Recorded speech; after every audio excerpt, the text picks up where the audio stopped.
According to current evidence, there is a xenophobic motive. We are still investigating whether this is a confessional letter or other documents. There is a homepage on the website on which it looks like xenophobic content is posted. According to evidence currently available to me, he was a legal gun owner and he was a sports shooter. Well, let's speak now to our reporter, Jessica Saltz. Jessica, where are you exactly and what's happening? Hi, Tokes. Well, I'm at Kurt Schumacher Platz, which was the location of the second shooting at a shisha bar. You can see behind me, just where I'm pointing, that red sign there is the Arena Shisha Bar, the second location where the suspect entered last night and started shooting.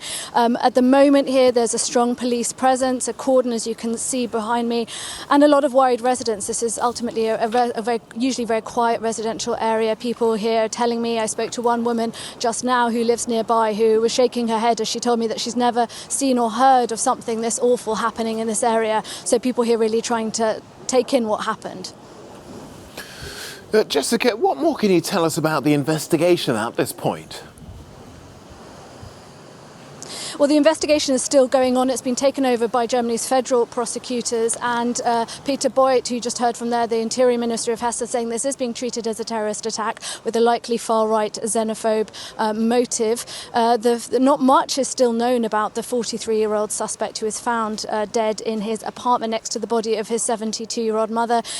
He is still being investigated, his background. It has been reported that he was in possession, illegal possessions of firearms. He was a recreational shooter, including 9mm pistols, and that police had actually done normal checkups on him and his background in order for him to be able to own these guns, and they hadn't found anything untoward about the suspect.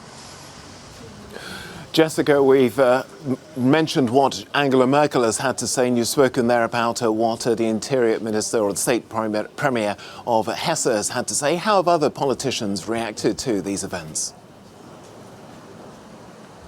Well, politicians across Germany are really condemning what happened and condemning any sort of far-right extremism, as it looks likely that this was a target of people of migration background. This is at least what authorities are saying. Germany's President Frank-Walter Steinmeier said that the attack that happened last night was something that was absolutely condemned and hated by the vast majority of Germans. And we've also heard from Islamic communities here and Kurdish communities here who say that now is the time to really stand up to far-right extremism. We've also heard from abroad, from Recep Tayyip Erdogan of Turkey, his spokesperson, saying this was an attack on our people, as some of those murdered were believed to have been Turkish or Kurdish. So this is really sending shockwaves beyond Germany.